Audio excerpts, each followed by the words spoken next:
Hola, me llamo Paula Herrera, soy profesora de español en CLIC y voy a hablar un poquito sobre el modo subjuntivo, ese eterno enemigo de la clase de español por sus muchos usos, por sus muchas excepciones. Yo voy a ir un poquito más allá del mito y voy a dar unas pautas para poder enseñar el modo subjuntivo desde otro enfoque, desde el enfoque cognitivo. ¿Por qué? ¿Por qué enfoque cognitivo y subjuntivo? Dentro de la gramática, dentro del mundo L, nos encontramos con diferentes enfoques. Tenemos unos enfoques más tradicionales, con una gramática centrada más en la forma. Tenemos unos enfoques más nociofuncionales, que se centran más en el contexto comunicativo. Y luego tenemos el enfoque cognitivo, que se centra en el significado esencial de cualquier parte de la gramática y cómo ese significado esencial está presente en cualquier uso de cualquier contexto, está presente en cualquier regla, está presente en todas partes.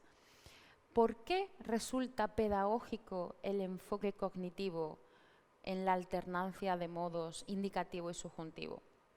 Porque nos convertimos en detectives del significado. Vamos a buscar el significado esencial del modo indicativo y del modo subjuntivo. Y con ese significado esencial podremos saber por qué usamos un modo o por qué usamos otro modo. El enfoque cognitivo aquí es muy pedagógico, ya que elimina esas listas interminables, elimina esas interminables excepciones también y hace que el alumno no tenga que memorizar para luego olvidar, porque memorizar 16 usos es un poco exagerado, cuando en realidad podríamos entender el significado y expandirlo a los diferentes usos. ¿Qué? Vamos a hablar un poquito sobre los conceptos básicos dentro del enfoque cognitivo. Como he dicho antes, uno de los conceptos básicos primordiales es el significado esencial. ¿Qué quiero decir cuando estoy hablando en indicativo? ¿Qué quiero decir cuando estoy hablando en subjuntivo? ¿Qué significa el modo indicativo? ¿Qué significa el modo subjuntivo? Pues el indicativo, como su nombre indica, hace referencia a esas imágenes que yo indico, que yo tengo una representación mental. El subjuntivo, por el contrario, no indica. Es más subjetivo, va hacia esas representaciones mentales que no tengo referencia, no te puedo indicar. Partiendo de esa base del significado esencial de cada modo, podremos llegar al siguiente concepto, que sería el mundo interior del hablante. El mundo interior del hablante va a marcar qué conceptos, qué realidades tengo, de verdad, tengo representaciones y qué conceptos, realidades, el entorno no tengo representaciones. Como un ejemplo de este concepto, cuando una mamá dice: el niño que haya roto el jarrón estará castigado. ¿Quiere decir que no sabe? No. Quiere decir que en su mundo interior, en su cognición, ella no sabe cuál de sus hijos ha roto el jarrón. No tiene la representación, no tiene la imagen de cuál de los tres. Como no tiene esa imagen, no tiene esa representación, usa el modo subjuntivo. No se puede poner en duda el hecho de romper el jarrón. Ese hecho está. Lo que la madre expresa cuando dice esa frase es que no tiene representación mental de quién ha sido. Y con esto enlazamos con el siguiente concepto, que es declaración y no declaración.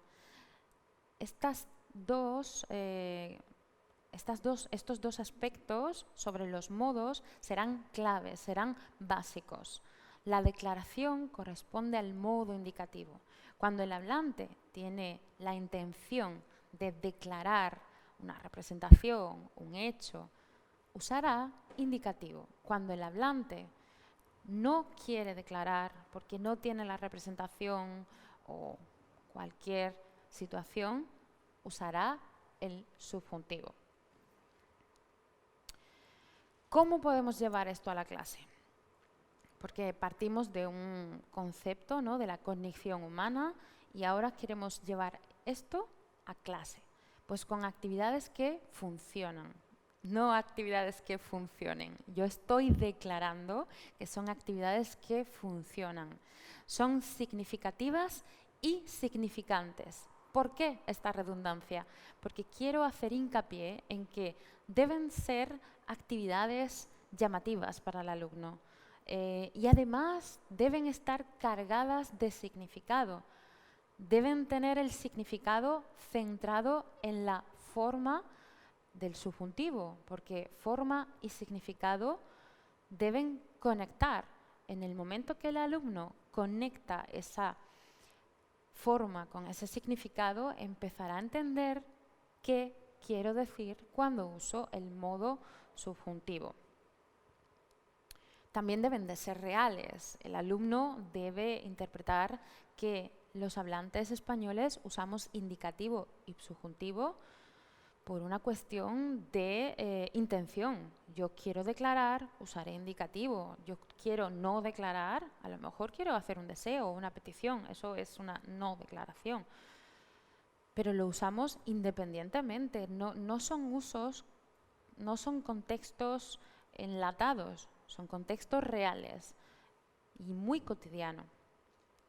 También, por supuesto, buscamos la interacción, buscamos que el alumno sea capaz de producir, que sea capaz de elegir dentro de estos dos modos qué quiere decir, usará uno o usará otro, sea capaz de entender esa unidad mínima, que es lo que hemos hablado antes sobre el significado esencial, y poder aplicarla a los diferentes usos, contextos, situaciones, etc. Aquí traigo dos ejemplos, este es el primero, de actividades que funcionan. Esta actividad es muy buena para centrarnos en el significado. Tenemos diferentes reacciones y tenemos diferentes interpretaciones de cada reacción. En cada reacción veremos si el hablante decide usar un modo u otro y el alumno podrá centrarse o hará el foco en el subjuntivo. Nos olvidamos un poco de esas listas de matrices para expresar posibilidad, para expresar afirmación o rechazo de información. Nos olvidamos de los verbos matrices, porque el verbo matriz no es el que rige el subjuntivo. Es la situación y mi intención la que rige el modo subjuntivo. Si yo no quiero declarar, si yo quiero expresar un sentimiento que no puedo declararlo, no tengo esa representación mental, usaré el modo subjuntivo. Y eso obligará a usar una matriz u otra. ¿Vale? Esta actividad se centra en ese significado del modo subjuntivo. Esta segunda actividad, por ejemplo, también tenemos diferentes verbos matrices, ¿no? Tenemos me alegra mucho, es una sorpresa, que entrarían dentro de la valoración o la expresión de sentimientos en los usos del subjuntivo. Pero aquí no me importa el verbo matriz. Lo que me importa es el significado que rige el subjuntivo. ¿De acuerdo? Y aquí también ayudamos al alumno, lo guiamos para que entienda ese significado esencial que es el modo subjuntivo. ¿Qué puede salir mal? ¿Qué problemas podemos encontrar? Pues variados. El primero sería la nostalgia por las listas de uso. Este problema es muy común y es lógico que los alumnos sientan nostalgia por las listas de uso, porque en realidad es una herramienta que da seguridad. Si en algún momento yo tengo alguna duda sobre el uso de indicativo subjuntivo, siempre voy a poder ir a la lista y buscar, vale, era esto. ¿Cuál es el problema? Que en las listas de uso no aparecen los significados, no aparecen las diferentes intenciones y a veces el alumno con su lista puede cometer errores porque no podemos abarcarlo todo en una lista.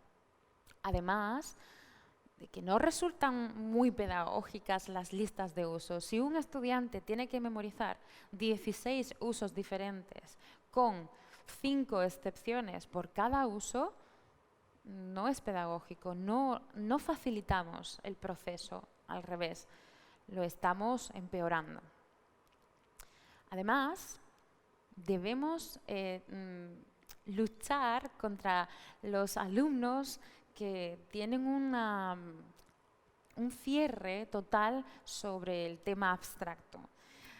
¿Cómo podemos ayudar a este alumno que considera que esto es demasiado abstracto, que no es para su nivel, que tiene un nivel inferior? No hay problema. Lo abstracto está en todos. Todas las personas humanas conceptualizamos nuestra realidad, lo que vemos y lo que no vemos. ¿Cuál es el problema? Que las diferentes lenguas usan medios diferentes. Hay lenguas que conceptualizan más tipo puzzle y hay lenguas como el español que tiene un modo para trabajar esas realidades, esas no representaciones mentales. Entonces, partiendo de la base de que la cognición es de toda la humanidad, podemos tranquilizar un poco a ese alumno que rechaza esa situación o ese concepto más abstracto. En su lengua materna también tiene estos procedimientos. Entonces, podemos partir de ahí para extender al procedimiento abstracto del modo subjuntivo. Y además, también nos podemos encontrar con estudiantes que han pasado horas y horas estudiando las listas de uso, estudiando las excepciones y cuando tú presentas este enfoque cognitivo con su significado esencial, van a buscar siempre un ejemplo de frase, un ejemplo de uso con la confesiva o con la relativa o con la temporal, por ejemplo, que suelen ser los usos un poco más conflictivos porque es más cuestión de matiz, y te dicen, ¿y aquí? Y aquí, esos estudiantes que van buscando la excepción, porque es normal, han pasado muchas horas estudiando el modo subjuntivo. ¿Qué podemos hacer con este tipo de estudiantes? Dar tranquilidad, lo primero. Recordar que ese significado esencial es nuestra base para extendernos en los diferentes usos y diferentes intenciones del hablante. Cuando alguien dice, aunque tengas mi número, no me llames, ¿qué está expresando aquí? Y cuando alguien dice, aunque tienes mi número, no me llames, ¿qué quiere expresar aquí? ¿Cuál es el significado? Vamos a permitir la duda, vamos a permitir la interpretación, porque ahí estaremos dando un enfoque cognitivo. Vamos con las conclusiones. La gramática es todo y es de todos. Como he dicho antes, el lenguaje humano es abstracto y la gramática está en todas partes. No podemos prescindir de ella por querer hacer nuestra clase más comunicativa. La gramática es comunicativa, solo tenemos que saber enfocar bien, guiar bien y hacer que el alumno pueda producir, pueda comprender y sobre todo se sienta un poco más a gusto con lo que estamos viendo, no sienta frustración, porque muchas veces las listas de usos y las excepciones provocan muchísima frustración en el estudiante y muchas veces el bloqueo, no puede avanzar porque se siente frustrado. La gramática es todo. Vamos a partir de esa base y vamos a explicar o vamos a abrir la puerta a lo abstracto. Como he dicho antes, el lenguaje humano en todos los idiomas es abstracto.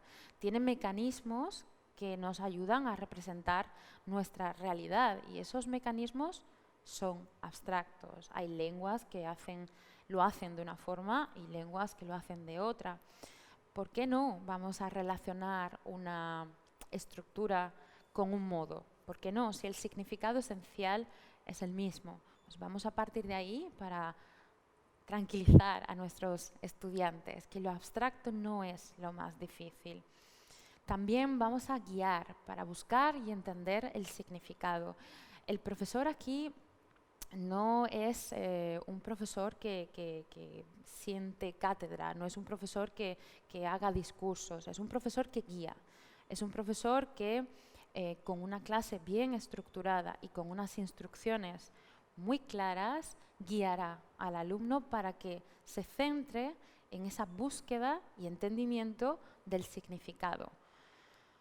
¿Por qué? Porque es lo más importante, el significado, pero claro, cuando nos encontramos con materiales que no tienen ese enfoque, ¿qué hacemos?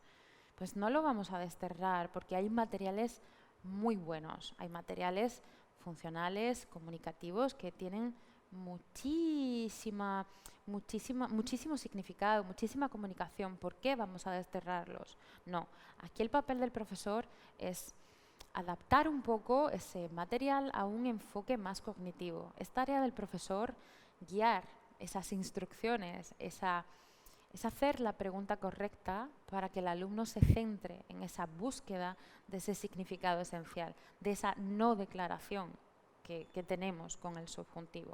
¿De acuerdo? No vamos ahora a rechazar los materiales porque tengan un enfoque más comunicativo. No, el enfoque comunicativo abre la puerta para comprobar que en todos los usos comunicativos está ese significado esencial. Vamos a dar tranquilidad, vamos a evitar lo que he dicho antes, ¿no? Que el alumno se sienta frustrado. Si el enfoque cognitivo tiene algo, es que es muy pedagógico. Evita esas horas de memorización, evita esa duda que no puedo entender porque creo que no es lógica. No, el subjuntivo sí es lógico, es abstracto, pero sí es lógico. Vamos a dar tranquilidad, vamos a dar herramientas y vamos a poco a poco, pues, aprovechando los materiales comunicativos, practicando o reforzando ese significado esencial en cada uno de los usos, en expresión de deseo, en expresión de duda. Podemos ir reforzando y podemos ir practicando cada vez más esa búsqueda por el significado esencial. Que el alumno compruebe que no es el verbo el que obliga subjuntivo, es el significado el que obliga. Primero, el uso del modo subjuntivo y segundo, el verbo que introduce ese subjuntivo. También vamos a permitir al alumno que todo esto pueda asimilarlo y practicarlo. Es muy importante plantar la semillita del significado. Es muy importante dejar tiempo para que podamos percibir esa diferencia cuando usamos indicativo a cuando usamos subjuntivo. Es muy importante asimilar eso, que significan dos cosas diferentes y practicar.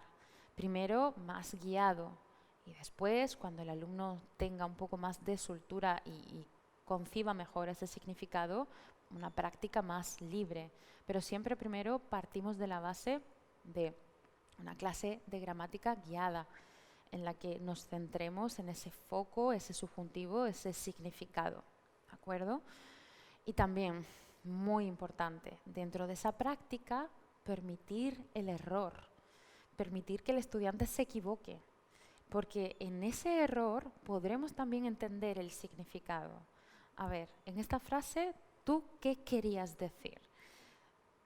¿Querías declarar o querías no declarar, expresar otra representación que no tienes en tu mente? Pues ese error nos va a dar lugar también a entender el significado. cuál es el significado de indicativo y cuál es el significado de subjuntivo. Permitamos que se equivoquen, no es un problema, al revés, es una oportunidad más, porque el hablante cuando usa indicativo lo hace por una razón, lo hace por una intención, y cuando usa subjuntivo lo mismo. El estudiante de español en un primer momento puede no tener esa concepción de esa intención, por eso el error nos va a servir también para interpretar que ese significado depende del hablante y de su intención comunicativa. ¿De acuerdo? Y ahora, muchísimas gracias.